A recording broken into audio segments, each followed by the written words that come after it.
Pabiling-biling sa malambot na kama si Karina. Ang hapo ay tuluyang nakalimutan ng katawan. Ni kung ano sa kanyang tila gising na gising. Ang laman ng isipan, ang lalaki sa silid na namali siyang puntahan. Pangatlong biling niya, nang dumantay sa kanyang leeg ang braso ni Lady. Napalingon siya sa kaibigang nakanganga pa habang naghihilik. Isang marahas na buntong hininga ang kanyang pinakawalan bago dahan-dahang inangat ang braso nito, paalis sa kanya. Kumuha ng unan at doon dinantay. Bumangon at sa isang parte ng silid na patitig. Pakiramdam niya, lumiliit ang silid o gusto niya lang talagang lumabas. Lumipat ang kanyang paningin sa natutulog pa ring kaibigan. Ilang sandali pa ang pinalipas bago inabot ang bag mula sa pagkakasalampak naman nito sa sahig. Kumuha ng ballpen at binuklat ang maliit na notebook na listahan niya ng mga importanteng pautang at reminders. Pumilas ng isang pahinang blanco at nagsulat ng maiksing mensahe para kay Lady. Sinabing lumabas lamang siya at nagpahangin dahil hindi makatulog. Bago nilapag sa side table, katabi ng lava lamp na bukas naman. Saka tuluyang tumayo at kinuha ang may kakapalang pangginaw na sinampay sa isang silyang bakante. Bago lumabas ng silid, nahagip niya pa ang refleksyon sa full-length mirror na malapit. Makapal na panjamang terno ang suot niya, kulay pink. May kamahalan iyon. Sinadya nila ni Lady sa Divisoria kasi nga alam nilang malamig sa Baguio. Binutones niya ang pangginaw sa katawan. Kung hahalokip-kip siya, hindi halata na wala naman siyang bra. Hindi rin naman kalakihan ng dibdib niya. Isa pa, hindi naman siya lalayo. Tatambay lamang siya sa isa sa mga bench sa labas ng hotel. Magpapaantok lang talaga. Tinanggal niya ang pagkakapusod ng buhok. Hinayaang nakaladlad. Hindi siya nag-makeup mula nung dumating. Ngunit may kung ano sa kanyang nagtulak na abutin ang maliit na plastic bottle ng Johnson's baby powder. Naglagay ng konti sa muka. Bago sinundan ng pagpahid ng manipis na lip balm sa labing bahagyang nanunuyot sa lamig gawa ng temperatura sa lugar na binibisita. Muling sinuri niya pa ang sarili sa salamin. Na makontento, binulsa ang maliit na wallet at naglakad na palipas.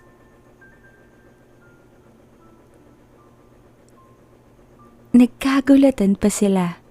Pagbukas ng dalaga ng pinto, naroon sa kabila ang lalaking laman ng kanyang isipan. Nakaangat ang kamaong kuyom, akmang pakatok. Saglit na mayani ang katahimikan sa pagitan ng dalawa. Ang lalaki ang unang nakabawi. Hay. Tipid nitong sabi na sa labi niya napasulyap bago binalik sa kanyang mga mata. Napakunot na o si Karina. Bumuka ang kanyang labi ngunit hindi niya mahamig ang naisabihin. Humalukip-kip siya upang saglit mahamig ang sarili at ikuble ang ginaw na tila kumapit sa kanyang balat. Wala namang hangin ngunit tila may kung anong dala ang ginaw na iyon, sapat upang magbigay ng inig sa kanya. Nang masiguradong hindi mauutal, nagtanong siya kung anong kailangan nito. Nagpakawala ng nahihiyang pagtawa ang lalaki na tila ba ngayon lamang ito napunta sa ganoong sitwasyon at hindi alam ang ikakatuwiran o ang ikagawi. Ngunit marahil natagpuan ang nawaglit na lakas ng loob, saglit kinagat nito ang pang-ibabang labi bago tuwid sa kanyang napatitig naman. I know it's late, pero mukhang hindi ka pa naman ata natutulog or mali ako. Tanong nito na kinatango naman niya. Kiniling nito ang ulo, naghihintay ng sagot na agad naman niyang tinugon. Bala ko lumabas, hindi ako makatulog eh. Sa lamig? Ani yan na kinatango-tango naman ang lalaki. Well, kung nilalamig ka, huwag kang lalabas. Mas malamig. Anang lalaki naman na saglit pa siyang pinakatitigan sa muka bago nagsalita pa. Maybe a cup of coffee? Alok nito si Dalaga. Ang saglit na pag-aalinlangan sa mata ni Karina ay agad inagapan ng lalaki. Please, samo nito. Saglit luminga si Karina sa pinto ng silid na kanyang pinanggalingan bago tumango sa lalaking lumuwag ang pagkakangiti. Ewan ba niya, Ngunit tila ba napakadali lamang umuo sa lalaking to. Sinara niya ang pinto. Nagpatiuna ito sa paglalakad na sinundan niya agad. Isang floor lamang ang binaba nila gamit ang elevator. Dinala siya ng lalaki sa may kaluwagang coffee bar na eksklusibo lamang para sa mga guest ng naturingang establishmento. Iilan lamang ang naroroon. Maraming lamesa ang okupado. Mas marami pang ang staff sa paligid. Kumala ang paningin ng dalaga. May pagkadimang ilaw ng mumunting mga fluorescent sa kisame. Cozy at nagyayaya ng quiet moment ang atmosfera. Lalo ang ilang malalambot na lounge chair at may kahabaang mga sopa di kalayuan. Iginaya siya ng lalaki sa isang may kaliitang lamesa. Sapat lang para sa 2 tao. Inukupan niya naman ang isang silya. Pinigil si Paten ang malambot na kinaupuan. Sumandal siya at kunway kasual na humalukip-kip bago nagpalinga-linga pa. Ang nakatapat na silyang partner nito ay maingat na hinila ng lalaki papalapit sa kanyang tabi. Saka ito umupo. Hindi sila magkatapat. Magkatabi na. Na kung pagmamasdan sa malayo, silang dalawa ay larawan ng 2 taong hindi naman iba sa isa't isa. Pinigil ng dalagang mapalunok. Mali ito sa isip niya. Sumama siya sa lalaking hindi pa niya alam ang pangalan at heto, nagpapahayag ng interes sa kanya base sa mga ginagawa. Ngunit bakit papakiramdam niya hindi niya ito mahindian? Natural ba ang ganong damdamin sa taong unang kita mo pa lang? Attracted ka na? Oo, inaamin niya sa sarili. Kaya nga hindi siya makali simula't simula mula nang makabalik siya sa suite nila. Dahil may kung anong lumukob sa kanya dahilan upang hindi maalis sa isipan ang magandang lalaking to. May I know the lady's name now? Tanong nito na kinaigtad ni Karina. Sinalubong niya ang mata nitong may magnetong taglay. Muling bumuka ang kanyang mga labi ngunit hindi niya mahagip ang mga salita. Nagkunwari na lang siya na interrupt ng server na dumating. Pinanood itong ibaba sa munting lamisita nila ang laman ng dala nitong silver tray.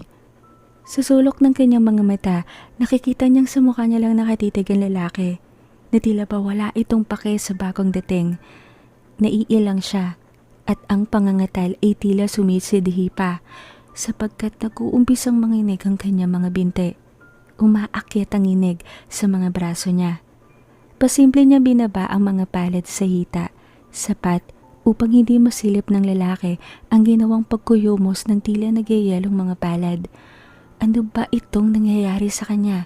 Maging sikmura niya, parang apektado. Tila may kung anong mumunting nilalangang naghahabulan sa loob ng kanyang tiyan. Umalis na ang server lahat-lahat, hindi pa mahamig ni Karina ang sarili. Nang marahil mainip sa hindi niya pagsagot, binawi ng lalaki ang mata sa kanyang muka at naglagay ng cream at sugar sa bawat nilang tasa. Matamis ka bang magtimpla? Let me know. Tanong nito na kinatango na lang niya. Saglit na mangha ang dalaga sa maliliit at kwadradong hugis ng asukal na dinampot nito sa babasaging garapa at nilagay sa mga tasa. Nagdagdag ito ng isa pa para sa isang tasang malapit dito. Walang pagmamadaling hinalo ng lalaki at yun nga, nilapit sa gawin niyang isa. I'm Santi. Anito na muling binaling ang mata sa kanyang muka. Karina, mahina niyang sagot na kinabalik ng mata nito sa tasang pag-aari. Siguro, napakayaman mo. Wika ni Santi na kinakunot naman ang kanyang noo. Hindi siya nagsalita kaya muli itong nagpatuloy. To afford the holiday like this. Dugtong pa ng lalaki. Tila lalong napipila ng dalaga. Sasabihin ba niya ang totoo? Natural oo. Wala sa kanyang bokabularyo ang magpanggap. Hindi siya ganon. Hindi. Nayaya lang kami. Tipid niyang sabi na kinatigil ng lalaki sa paghahalo ng sariling tasa. Mind if I ask? Tanong nito na kinakibit naman ni Karina. Lahat ba sasabihin niya? Detalyado? Isang kaibigan. Sagot niya na kinataas ng kilay ng lalaki bago siya nilinga. Hindi ito nagsalita ngunit sa pagkakatitig sa kanya, halatang nag-aantay ito ng idadagdag niyang impormasyon. Pinili ng dalagang hindi tugunan ng hinihingi nito. Inabot niya ang kutsarita at hinalo ang umuusok na inumin. Sa kanya lang nalanghap ang mabangong aroma ng kape. Iba ito kumpara sa mga kapeng iniinom nila ni Lady. May banayad at matapang na dating na tila ba nakapagpapakalma sa kanya. Single ka ba, Karina? Diretsang tanong nito na kinalunok naman ng dalaga. Dinampot niya ang tasa ngunit muling ibinaba ng iangat sapagkat kitang-kita niya ang panginginig ng kanyang mga daliri. Matatapon ang laman nito kapag pinilit niyang inumin ang laman. Bakit pa siya nininerbiyos? Naiiritang tanong niya sa sarili. Oo, tipid niyang sagot na kinangiti naman ng lalaki. Hindi ito nagsalita agad. Sa halip, inabot ang sariling tasa at sumimsim ng mainit na inumin. Umangat ang mata ng dalaga upang mabilisan itong pagmasdan. Saglit naglaro sa kanyang isip kung ibabalik ba niya ang tanong nito. Ngunit ang ganitong klaseng lalaki, malamang hindi na single o hindi na nababakante kung sakaling hindi pa kasal. Bumaba ang mata niya sa mga daliri nito. Walang singsing. Ngunit ano bang alam niya? Madali lamang hubarin ang isang bagay na nagbibigay ng palatandaang off-limits na ang isang tao. Muling lumapit ang server.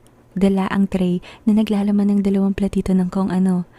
Nang binaba sa lamesa nila, isang hiwa ng chocolate cake at blueberry cream cheese pie naman ang laman ng mga platito. Saglit nakuha ng pagkain ng kanyang atensyon. Natuwa sa pagkakalayer ng kulay at dekorasyon ng pagkain. Appetizing sa mata kumbaga. Lihim niyang minasahe sa ilalim ng lamesa ang nanglalamig na mga palad. Pinisel-pisel, tila ba nag-warm up upang magamit. Sa kanya inangat ang kutsarita at umuka ng maliit na parte ng blueberry pie. Tinikman at saglit ninamnam ang lasa. Napangiti siya. Hindi matamis at hindi nakakaumay. Balanse ang lahat ng sangkap. Nakangiti niyang nilingon ng lalaking sa kanya pa rin nakatingin. Masarap. Tipid niyang sabi na kinababa naman ito ng tingin sa kutsaritang hawak niya. Maingat itong kumilos. Kinuha sa kanyang mga daliri ang kutsarita at ito naman ang kumurot sa minatamis. Walang alinlangan na dinala sa bibig ang ginamit niyang kubyertos. Pinigil ang dalagang mapubuntong hininga. Sa halip, tinuon ang mata sa tasang pag-aari at nagsalita. Ganyan ka ba sa mga bagong kilala mo lang? Hindi ka naiilang gumamit ng mga nagamit nila? Kunway kaswal niyang sabi bago binalik ang mata sa lalaking napangiti at kung saan binaling ang paningin. Sumandal ito at komportableng dumikwatro. Hanggang kailan ka dito, Karina? Bukas kasi may importante akong lakad. Whole day yun. Pero sa Sunday free ako. Malayo nitong sagot sa natawa ng pagak na dalaga. Imbitasyon ba yan? Saan? Tanong naman niya. Binalik ng lalaki ang tingin sa kanya. Akmang aabutin ng kanyang kamay ngunit maagap niyang iniwas. Tumaas ang kilay nito na tila ba ngayon lang nakaranas na tanggihan sa buong buhay niya bago inurong ang mapangahas na kamay pabalik. Invitation, yes. Kung saan, you decide. Ang mahalaga lang naman magkasama tayo. Pabulong nitong sagot. Date? Tanong naman ng dalaga. Nagkipit si Santi, ngunit hindi sinagot ang kanyang tanong. Pag-iisipan ko. Tignan natin. Sagot naman ni Karina na inabot pa ang tasa at uminom ng ilang sandali bago walang ano-ano'y tumayo sa pagkakaupo. Bumalatay sa mukha ni Santi ang pagkalito sa ginawi ng dalaga. Napagaya na itong tumayo. Inaantok na ako eh. Anunsyo ni Karina bago akmang palakad, ngunit maagap ang kamay ng lalaki. Nahawakan siya sa braso papigil. Agad? Takang tanong nito. Siya naman ang nagkibit. Maingat niyang pinalis ang kamay nito sa kanyang braso at nagsimulang maglakad. Tila nataranta si Santi, naglagay ng ilang piraso ng perang papel sa misita at hinabol ang dalaga.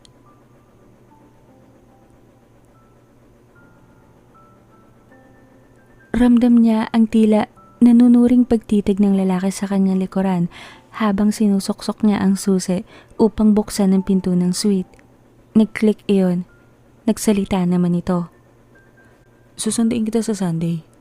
Anunsyo ng lalaki kay Karina nang tuluyang mabuksan ng dalaga ang pinto. Nilinga niya ito. Depende. Titignan ko.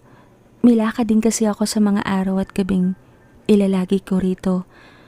Hindi ako naparito para lang magliwaliw. Akmang papasok na si Karina ngunit maagap muling kumapit ang lalaki sa braso niya. Kahit Monday morning. Saturday kasi birthday ng father ko. Tila nagsusumamong wika nito na kinangiti ng tipid ni Karina.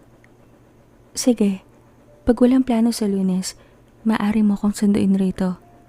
Kaswal na sagot ng dalaga bago tuluyang sinara ang pinto.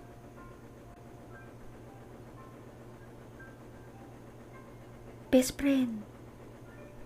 Mahinang yugyog ni Lady sa nakabaluktot sa pagkakahigang dalaga. Naka-on ang heater sa loob ng silid, ngunit nilalamig pa rin siya. Hindi nakatulong ang makapal na blanket na yakap nito at gamit. Ilang pagyugyog pa ang ginawa ni Lady bago tuluyang dumilat ang dalaga. Kiniyumos niya ang mga mata at sinipat ang wall clock. 10:00 na ng umaga. Si Mr. Montemayor nasa living room. Kanina pa nga naghihintay sa'yo. Ayaw ka pa nga niya ipagising kaso naman magdadalawang oras na siyang andun. Bigay impormasyon nito sa napabangong biglang si Karina.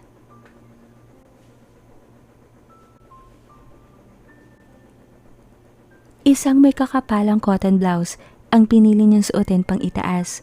Kulay puti iyon na tinernuhan niya ng 3/4 maong pants at black ballerina shoes.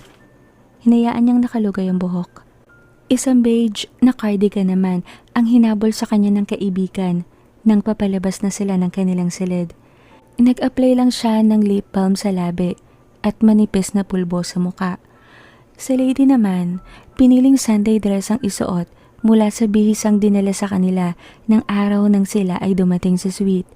Ito ang nag-makeup. Kinulot pa nga ang ibabang bahagi ng buhok. Hindi ka ba magsusuot ng sweater o cardigan din?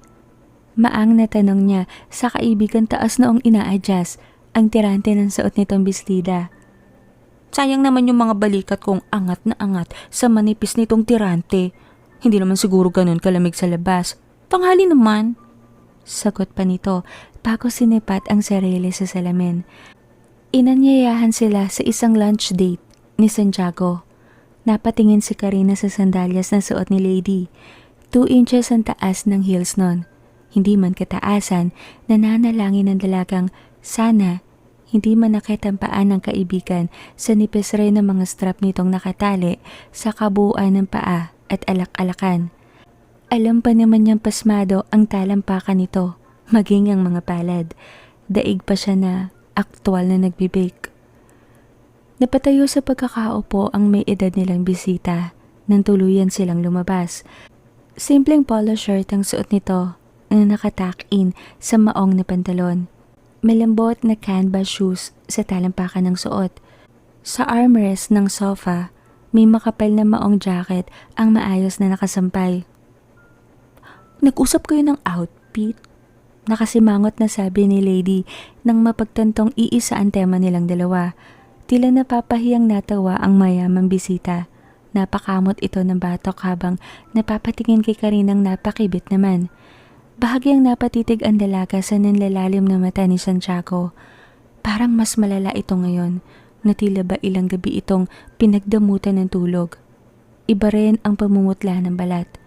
Hindi natiis ni Karina. Nagtanong siya. Parang namumutla ka ata, Santiago. Galing ka ba sa sakit? Tumikhim ang tinanong na inabot ang maong na jacket bago nagpatiuna sa pinto. Ngunit bago lumabas ay nagsalita. Okay na ako. Katulad lang nung nakaraan. Wala ito. Ano, tara na?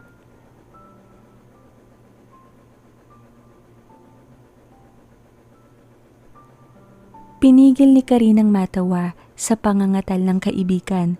Yakap na nito ang sarili at nanginginig ang mga labi habang naglalakad sila patungo sa parking lot. Sinalubong sila ni Mang Noel na agad napansin si Lady, maging ito ay napangiti. Pinili ni Lady na sumakay sa harapan, tabi ni Mang Noel upang bigyan ng pagkakataong makatabi ni Santiago ang kaibigang bagamat saglit nagtaka ay hindi na nagprotesta pa.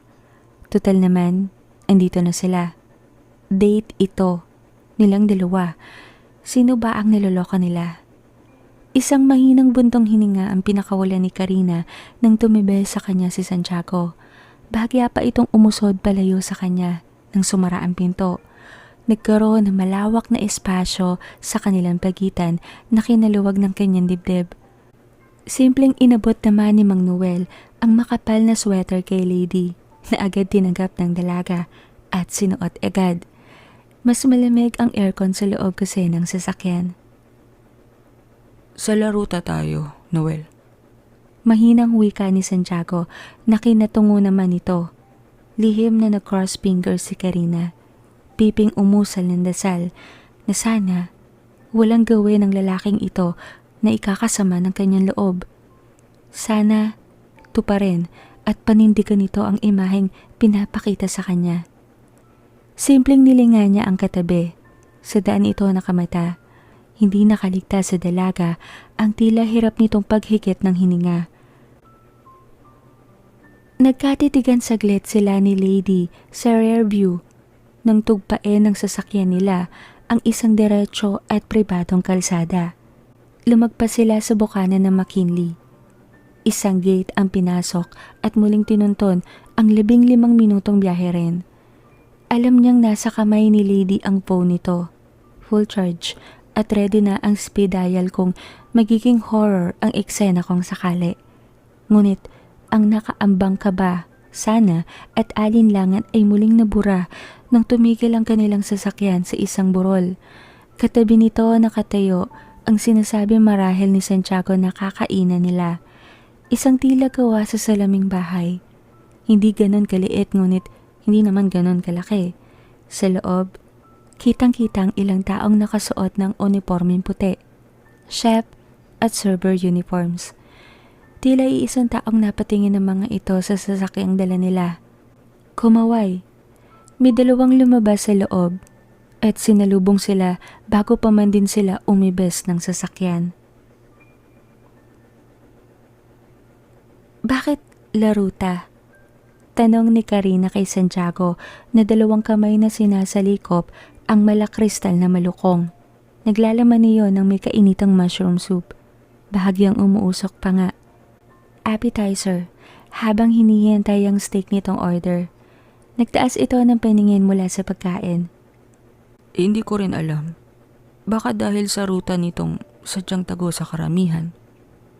Napatungo ang dalaga na saglit nilinga si Lady na solong kumakain at sa view ng sea of clouds nakatingin. Katulad ng pasya nito sa sasakyan, pinili nitong bigyan sila ng privacy ni Santiago. Ngunit hindi naman lumayo sa kanya. Tapat lang, halos ng lamesa nila. Pinili ni Santiago na sa rooftop sila pumuesto. Si Mang Noel naman ay piniling magkape sa isang solo table malapit kung saan nakapark ang kanilang sasakyan. May ilang sasakyan pa ang dumating na sinalubong ulit ng ilang empleyado.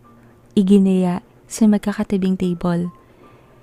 Pansin ni Karina, pribado ang lugar na ito at tila eksklusibo lamang sa mga prominenteng tao.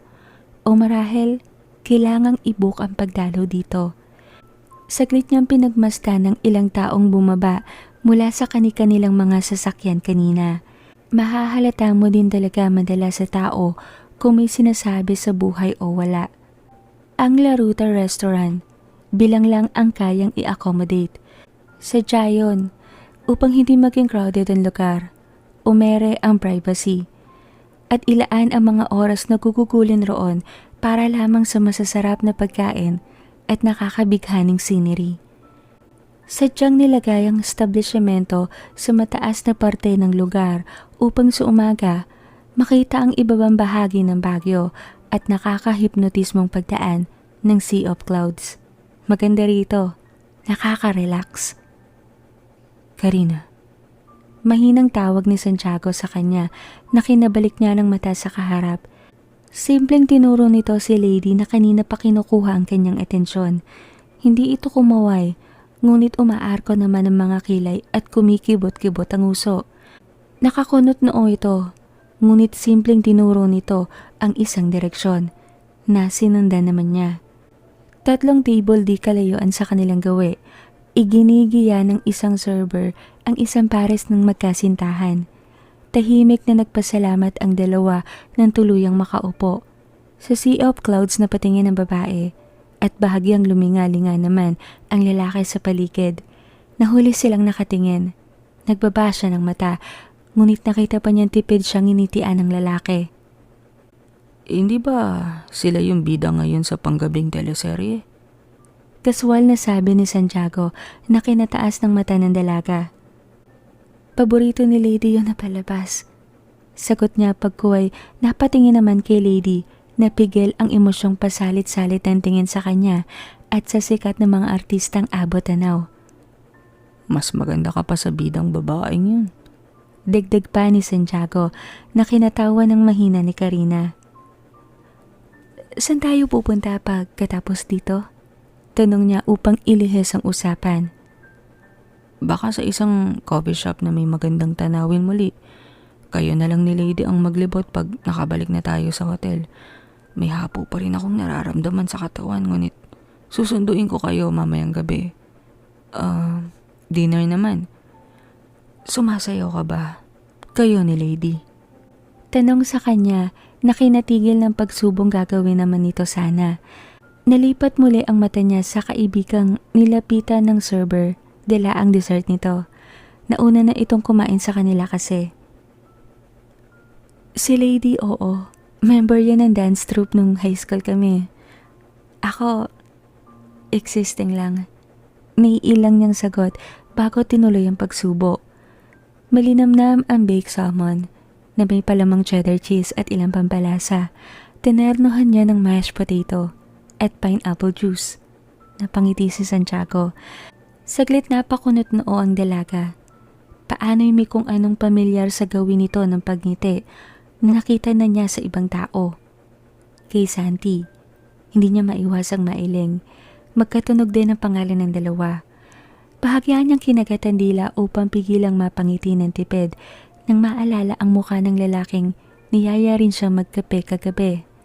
Hindi niya alam kung ang kapeng iyon o ang alaala nito ang pumuyat sa kanya.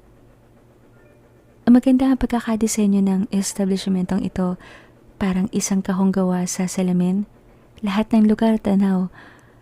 Mas maganda siguro ito paggabi, no? Makikita mo yung kabuuan ng syudad. Mahinang sabi ng dalaga na sa unang pagkakataon ay sinusubukang hindi tumahimik sa presensya ng ibang tao. Napatango-tango si Santiago bilang pagsang-ayon, sabay sulyap sa papaliwanag na langit. Samantalay, saglit na nalito naman si Karina. Nag-alinlangan sa kutsarang aabutin sapagkat hindi lang 2 klase ng kubyertos na pare-parehas lang naman ng itsura, bagamat iba naman ang mga laki ang nakalatag sa kanyang harapan. Nang ibalik ni Santiago ang mukha sa kanya, pinira-piraso na niya ang kanyang pagkain. Ilang paksa pa sa klima at nauusong musika ang napag-usapan ng dalawa. Magaan ang huntahan. Tila katulad lamang ng pag-uusap nila tuwing ito ay dadalaw sa kanilang bahay.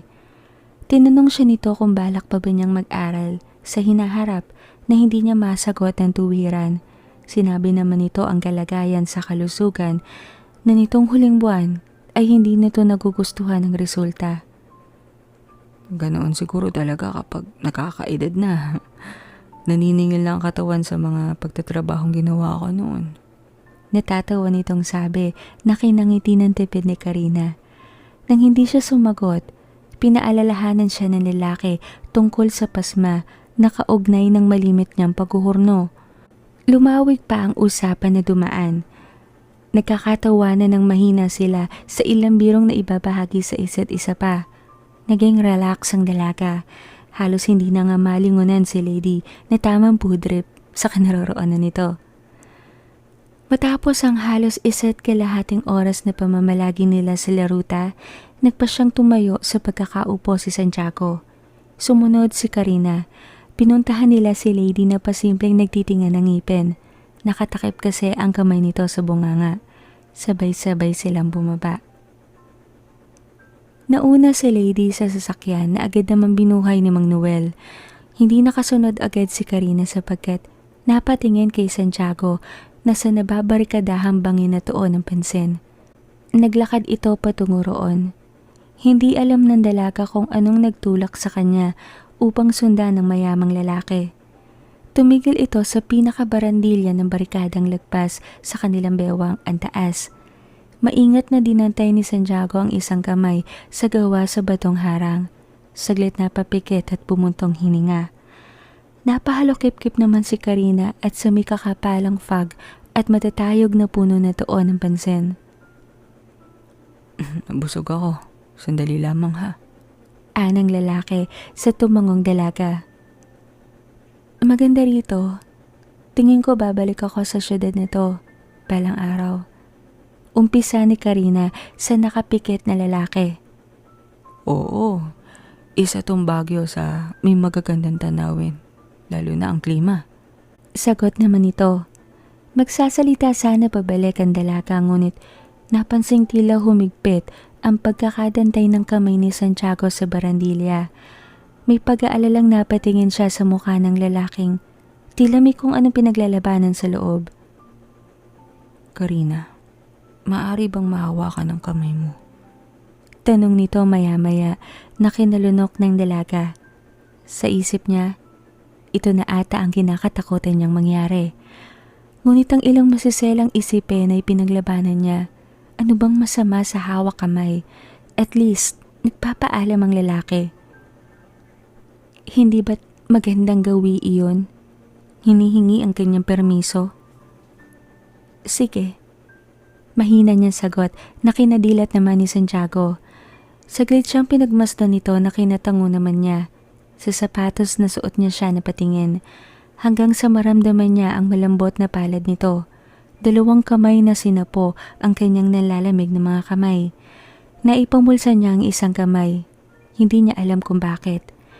Gusto niya sanang maging kaswal lamang ang sandaling ito ngunit sa pagkakahawak ni Santiago sa kanyang palad na tila ba sinisipat pa ang kanyang mga kuko at daliri ay nagbibigay ng kakatuwang pakiramdam sa kanya.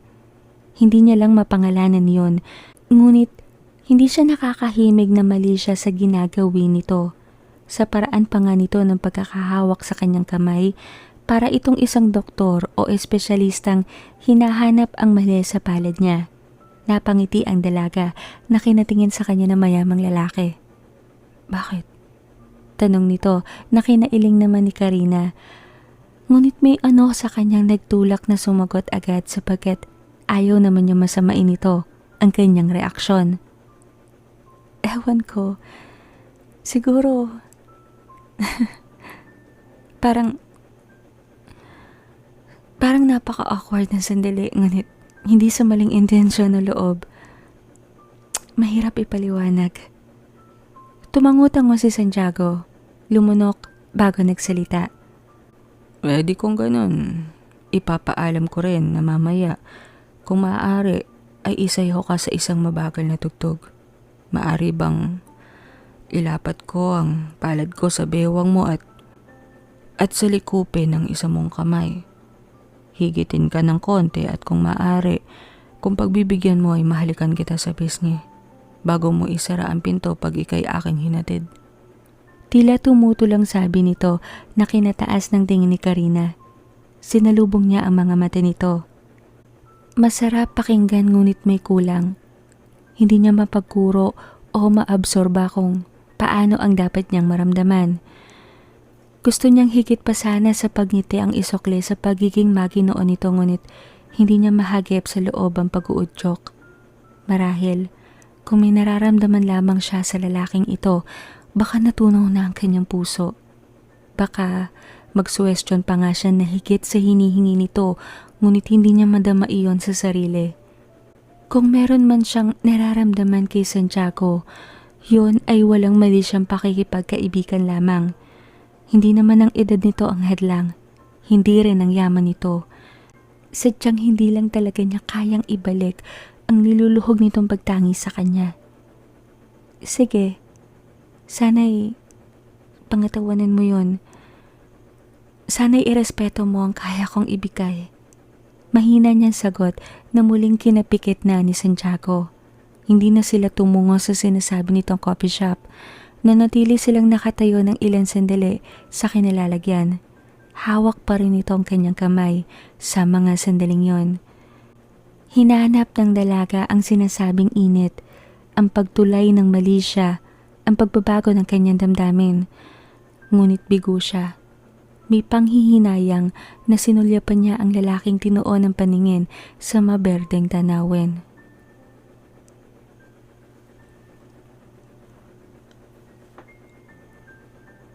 Ano?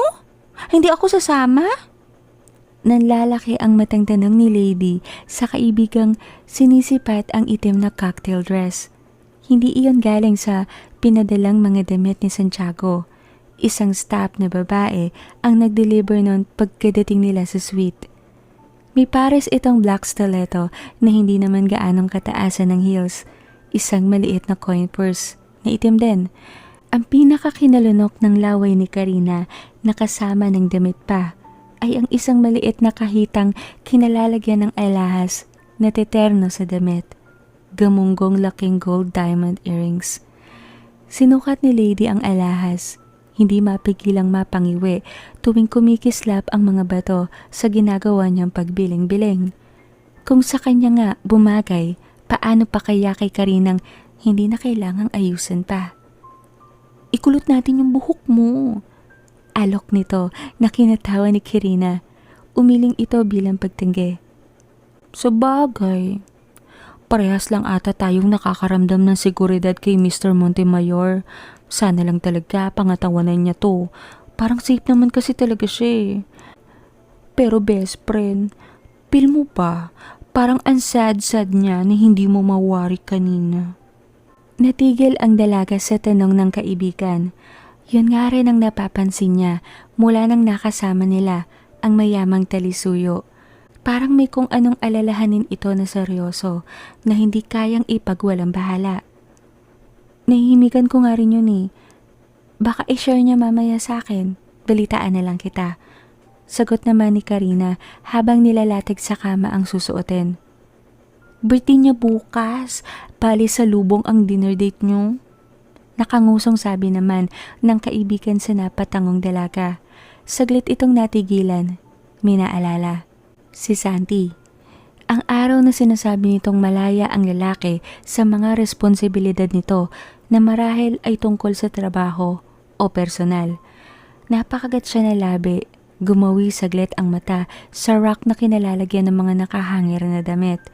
Sasama kaya ang loob ni Santiago kung hihiram siya ng damit upang magamit pag kinatagpo niya ang lalaki? Isang isiping agad niyang pinali sa isipan. Nakakahiya yun at nakakainsulto sa parte naman ito. Malamang Sabado at Linggo, hindi niya mapauunlakan ng lalaki. Ang sabi pa naman ito, Lunes o Martes. Bahagyang nalumo ang dalaga. Kung sana'y may cellphone siya, sana para madali na lang itong makausap. Magsisipag siya sa susunod na mga araw. Bibili na siya talaga ng cellphone. Inialay ni Santiago ang braso nito upang i-abrisyete niya ang kamay roon. Isang tipid ng ngiti ang kanyang ginawa sa may edad na lalaki bago iyon tinanggap. Marahil, pansin nito ang saglit na paninibago o pagbalanse ng katawan at paglalakad sa suot na sapin sa paa. Matikas ang dating ni Santiago sa suot nitong coat and tie. Kulay itim rin, tenerno sa kanya. Panay sulyap sa kanya habang papalakad sila, palipit sa elevator.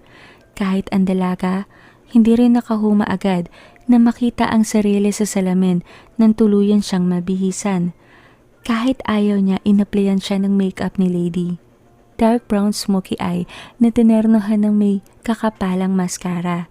Ngunit pale pink na lipstick ang inapply sa kanyang labi. Nagmukha siyang sopistikada sa dating niya ngayong gabi. Malayong malayo sa simpleng dalagang galing sa kanilang nayon. Maraming salamat sa pagpapahiram mo ng mga gamit sa akin at sa kayong alahas.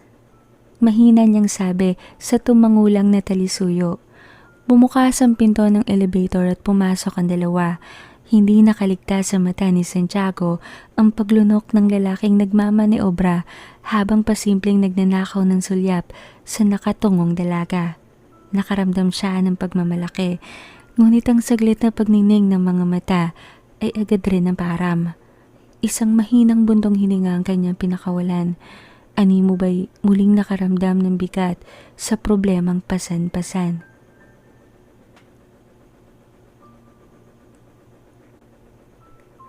Alam niyang depremera ang hotel na ito, ngunit hindi pa rin mapigilan ni Karinang mapahanga habang papasok sila sa pinto. Light purple ang team ng kabuang lugar, mula sa dim lights, sa mga bumbilyang nakahang sa ere, sa mga lamesang maayos na nakahilera sa bawat sulok, sa gitna ng maluwag na espasyong inuukupa ng ilang magkakaparehang sumasayaw sa malamyos at klasikong tugtugin. Hindi masasabing resto lamang ito. Sosyal ng 5 beses sa resto bar na alam niya. Lagpas sa dance floor, makikita ang bar counter na may tigi-isang upuang upholstered. Hindi ganoong crowded ang lugar, sapat lamang upang masipat ang buong paligid. Sa kanang bahagi ng bar, may 2 pintong nilalabasan ng mga unipormadong server. May kanya-kanyang tray na dala. Sa kaliwang bahagi naman, may maliit na entablado. Nakatayo roon ang isang babaeng nakadress rin at ina-adjust ang mic sa harapan nito. May combo sa bawat gilid. Kanya-kanyang kalikot na mga gamit. Live band. Natigil ang pag-oobserba ni Karina sa paligid nang salubungin sila ng isang waiter. Iginiya sila sa isang table at agad silang inasikaso sa pag-aabot ng menu jacket at paglalagay ng inumin sa nakahanda ng mga kopita. Napataas ang kilay saglit ni Karina na makitang walang price ang bawat nakasulat roong pagkain. Maingat niyang binaba ang menu jacket at tinoon ang mata kay Santiagong tinuturo ang order nito sa nakangiting server nila. "And for the lady?" Mingiting sabi ng babaeng server nila. May pilit na ngiting binuklat muli ni Karina ang binabasa kanina at tinuro na lang ang kung anong maglanding sa kanyang paningin.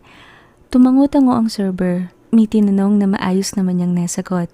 Salad at chicken and mushroom soup ang napili niya. Naipagpasalamat ng dalagang si Santiago na ang sumagot ng ibang tanong ng server tungkol sa mga course umano. Isang mahinang buntong hininga ang hindi niya maiwasang pakawalan. Nakakailang talaga sa panig niya ang lifestyle nila ngayon. Hindi siya sanay at alam niyang hindi siya masasanay ng ganito. Napasulya pa ang dalaga sa nakahilerang mga kubiertos na naman. Ilang araw na rin siyang nalilito sa mga ganon. Ngunit wala namang masamang makaranas ng mga bago ika nga. Minsan, kapag nakauwi sila, dadaan nga siya sa isang bookstore upang magbuklat-buklat ng ilang babasahin tungkol sa fine dining. At kung kakayanin ng ekstrang pera, baka bumili siya. Maganda na rin yung mga may nababasa na bago sa kanyang kaalaman. Nang umalis ang waiter, tinoon ni Karina ang mata sa lalaking saglit binuksan ng sarili nitong telepono. Nagtipa ng ilang mensahe bago binalik ang paningin sa kanya. Pakiramdam niya kailangan niya magsalita. Mag-umpisa ng paksa upang kahit manawari, may pakonsuelo man lang siya sa mga efforts nito. Inabot niya ang nakatiklob na table napkin at maayos na nilatag sa kandungan saka nagsalita. "Ang ganda dito." Umpisa niya sa tumangong lalaki. Ginala rin ito ang mata sa paligid, ngunit agad ding binalik sa kanya. "Happy birthday, Santiago." Sabi niya muli na kinangiti ng maluwag naman ito. Hindi ko sasabihin ang edad ko Sa akin na lang yun. Kindat nito sa kanya. Napangiti ang dalaga. bago nilabas mula sa coin purse nito ang hindi kalakihang kahon na may ribbon na pula. Maingat na binaba sa lamesa at inusog patungo sa lalaki. Kunot noong inabot naman nito ang kahon at may sasabihin sana ngunit inunahan iyon ng dalaga.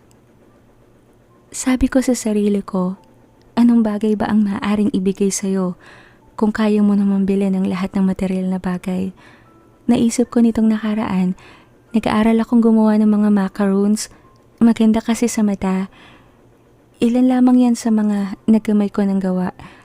Pasensya ka na. Minatamis pa rin ang bigay ko sa'yo. Kiming sabi ng dalaga habang pinapanood si Santiago'ng tanggalin ang manipis na ribbon ng kahon. Saglit nitong hinangaan ang 5 makukulay na minatamis na malaki ng konti sa piso. Kumuha ng isa, pinakatitigan ng matagal, na mo ba'y ngayon lamang nakakita ng ganoong klaseng pagkain?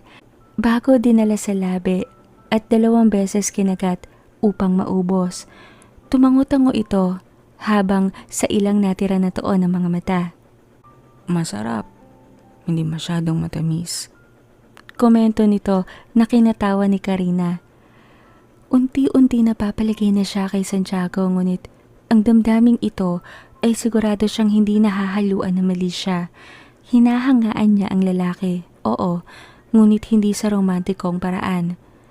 Bahagya siyang nalungkot sa isiping iyon. Paano niya ito bibiguin muli? Paano niya muling sasabing hindi niya kayang turuan ng puso? Sabay silang napalingon nang tumigil ang background music. Pumailan lang ang nakaka-relax na musikang bossa nova at jazz. Sinadyang bagalan pa ang ritmo na sinasabayan ng nakakahipnotismong pag-imbay pa ng balakang ng babaeng nakahawak sa mic stand. Pula ang suot nitong skin-tight dress. Hakab ang makurbang katawan. Dramatiko ang makapal na eyelashes na unang mapapansin naman sa mukha nito. Nakapikit ito habang sinasabayan ng tugtog. Girl from Ipanema ang kinakanta nang dumating ang cue niya. Marahil sinadyang hindi kalakasan ng volume sapagkat nakakapag-usap naman sila ni Santiago kahit paano. Dumating ang pagkain nila. Napansin ni Karinang tila hindi mauubos ni Santiago ang katiting nitong laman sa plato. Paano'y sa macarons nito sumusulyap mayat maya. Kahit tuloy malinamnam ang kanyang pagkain, hindi niya rin mapagtuunan iyon ng pansin. Tila kasi may nais sabihin ng lalaki na hindi nito maumpisahan. Inignora niya ang wine at tubig lamang ang sinisimsim mayat maya. Santiago, may kumukulo ba sa'yo? Tanong niya na hindi na kayang tiisin ang napapansin. Ngunit sa halip na sumagot, inabot ni Santiago ang 3 piraso na macaroons at buong sinubo, ngumuya at tinulakan ulit ng tubig. Muling magtatanong sana si Karina, ngunit pumailan lang ang kantang La Vie en Rose. Tumayo si Santiago at lumapit sa kanya, nilahad ang kamay at niyaya siyang sumayaw. Napasulyap si Karina sa dance floor na okupado ng ilang pareha. Hindi niya pinakitang napipilitan tumayo. Tinanggap niya ang kamay nito. Pinaalam naman kasi ito ni Santiago sa kanya. Inaasahan na rin niya ang bahagyang pagkabig nito sa kanyang katawan, ang paglapat ng mga kamay sa kanyang tagiliran. Naipatong naman niya ang bawat palad sa balikat nito. Umugoy-ugoy sila sa saliw ng romantikong kanta. Nag-umpisang maging aware ang dalaga sa bawat kilos nito. Isang gawing may isip lamang ng taong hindi komportable sa sitwasyong iyon. Ngunit dahil nagpapakita naman ng respeto at nagpapaalam ang kasayaw bago iyon mangyari, bumabawas iyon sa mumunting alalahanin niya, sa mumunting mga kaba. Lalo niyang napagtanto na hindi niya kayang dayain ang sarili. Can I kiss you, Karina? Bulong nito sa napatungong dalaga. Bahagyang tumigil ang mumunti nilang paggalaw. Pumikit siya. Handa kong lalagpas ang lalaki sa pinaalam nito. Ngunit isang mabilis at malamig na labi ang dumapo sa kanyang pisngi. Napadilat siya. Sinalubong ang tila ng lalabong mga mata nito. Gusto niyang may itanong, ngunit ito naman ang napapikit. Ang nakalapat na kamay nito sa kanyang tagiliran ay inalis. Napasa po sa sariling dibdib. Kahit bahagyang di man liwanag, kitang-kita ni Karina ang lalong pagputla ng mukha nito. Dinukot sa bulsa ang cellphone at may numerong tinawagan. Saglit lang, tila nag-miss call nga lang. Bago siya tila nahihirapang iginiya pabalik sa kanilang table. Ngunit bago pa sila makarating roon, nakita niyang paparating naman si Mang Noel. Saglit itong nagpalinga-linga at nang makita sila ay halos patakbong lumapit. Inalalayan si Santiago ang mahigpit na kumapit naman sa balikat ng lalaki. Nagkakaintindihang nag-usap ang mga mata. Namalayan na lang ni Karinang nakikialalay siya rito nang ilabas si Santiago sa lugar na yon. Agad silang sumakay sa elevator. Hindi naman kinakitaan ng pagkataranta si Mang Noel, tila nga inaasahan nito ang kung anumang nararamdaman ng amo. Gustong itanong ni Karina ang napapansin ngunit sa hindi malamang dahilan, napipilan siya. Naigtad pa nga ang dalaga nang kumapit sa kanyang braso saglit si Santiago. Sinalubong niya ang mata nitong bakas ang hirap na nadarama. Santiago, tanging nasabi niya. Nang bumukas ang pinto ng elevator, nasa ground floor na sila ng parking area. Isang sasakyan ang nakabungad. Nakahanda, bukas ang pinto. Nakaabang ang isang lalaking nakaputi. Doktor, magkatulong nilang sinakay ang nahihirapang lalaki. Akmang pasakay din si Karina ngunit pinigilan siya ni Mang Noel. Bumalik na raw siya sa silid niya. Babalitaan na lang daw sila. Akmang pasara na ang pinto ngunit pumigil saglit si Santiago. Pinakatitigan ng dalagang sinapo ang kaliwang pisngi niya. Wala itong sinabi ni anuman. Nang ibaba ang palad, saka lamang sumara ang pinto ng sasakyan. Nakaalis na ito. Hatid tanaw ng dalaga ngunit hindi pa rin mahamig ni Karina ang biglang pangyayari. Muling bumukas ang elevator, napalingon siya nang tanungin siya ng empleyado kung sasakay ba siya. Wala sa sariling lumakad ang dalaga papalapit.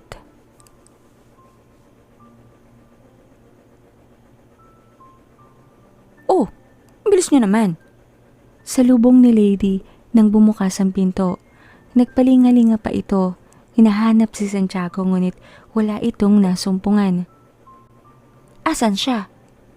Tanong nito sa napaupo sa sopang dalaga. Hawak pa rin ang susi sa kamay at ang pouch sa isa nang magtaas ng paningin si Karina. Sa maiksing paglalahad, nalaman ni Lady ang naganap. May sasabihin sana si Lady ngunit tumunog ang cellphone niya sa loob ng pouch ni Karina. Pinahiram niya iyon sa dalaga for emergency purposes. May telepono naman kasi sa suite. Nanginginig ang kamay na pinasa ni Karina ang cellphone kay Lady. Si Mang Noel ang tumatawag. Saglit, nag-usap ang dalawa habang si Karina sa sahig nakatingin. Best friend, nanikip raw ang dibdib ni Mr. Montemayor. Natuloy sa atake. Nasa emergency na raw sila ngayon. Mahinang pagbabalita nito sa kanya. Tumayo ang dalaga, tumungo sa silid, napasunod na lang si Lady ng tingin. Humika siya sa kama, hindi niya muna inabalang magpalit ng damit. Sari-saring isipin ang tumatakbo sa kanyang isipan. Naipikit niya ang mga mata. Ewan ba niya, para siyang hinapon na hindi niya malaman. Habang tinutubuan ng mumunting pag-aalala sa lalaking hindi na rin iba.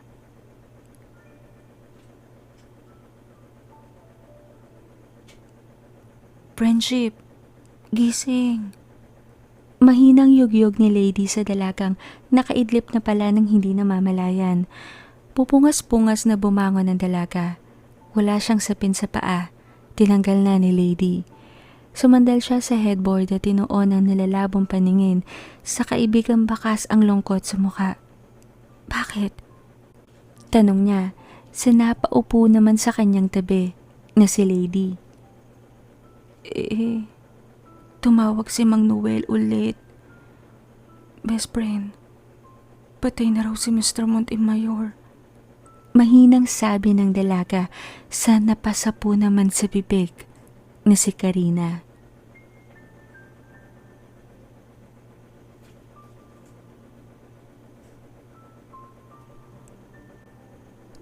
Nahalata ko na din siya nung sunduin kanya nung Sabado eh.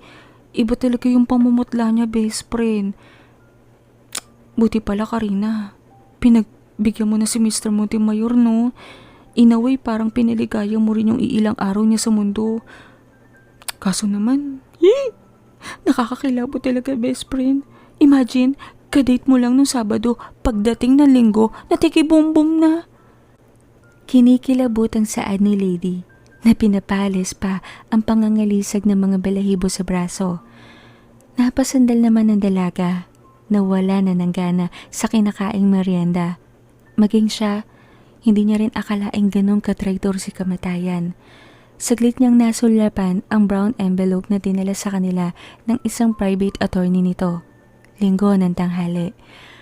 Naroon na lahat ng dapat nilang isumite sa munisipyo at ilang gagamiting authorization upang malakad ang pagsasali ng pangalan at titulo sa kanya. Mahigpit na bilin raw ito ni Santiago sa kanya, kaya kahit pinaglalamayan na ang amo ay tuloy ang napag-utusan.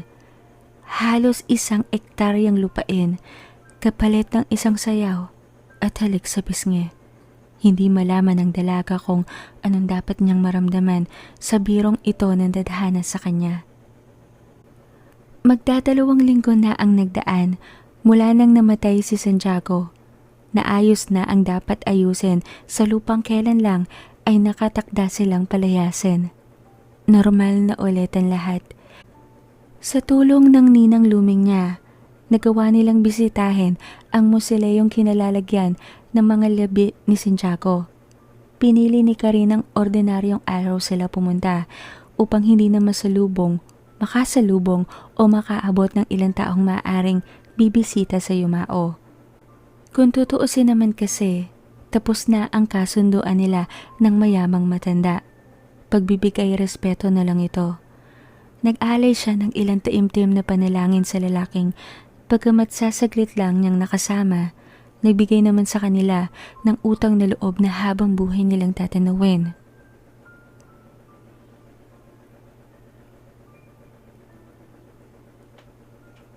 Kasalukuyang nilalagay ni Karina ang makukulay na piraso ng macaroon sa cooling rack nang may ilang pagkatok siyang naulingan sa pinto. Walang nagtao po. Napasulyap ang dalaga sa orasang pandingding. Mag-aalas 3 ng hapon. Ang kanyang lola mahimbing na natutulog sa silid naman ito. Muling umulit ang pagkatok. "Sandali, sino ba yan?" Tanong niya habang pinupunas ang mga kamay sa suot na apron. Ngunit walang pagsagot. Kunot ang noong binuksan ng dalaga ang pinto. Balak niya sanang sitahin ang may kalakasan nitong pagkatok, ngunit naumid ang kanyang dila nang mapagsino ang bisita. Si Santi, ang lalaki sa room 89. Mandi maging ito ay natigilan, saglit, nang mabistahan ng maamong mukha ng dalaga. Sa kanilang dalawa, ito ang unang nakabawi ng pagkabigla. Karina Guzman? Tanong nito na may kung anong tono sa tinig. Hindi mapagkuro ng dalaga kung nang iinsulto ba ito o tinatanong kung pangalan ba niya ang binabanggit nito. Napalunok ang dalaga bago tumango. Kaya pala. Anito pa na pinasadahan na mapang-uring tingin ng dalaga na kinasalubong naman niya ng kilay. Sabihin mo nga sa akin, babae. Anong pinakain mo sa dad ko? Para ipamana niya sa'yo ang share niya sa Montebella Resort.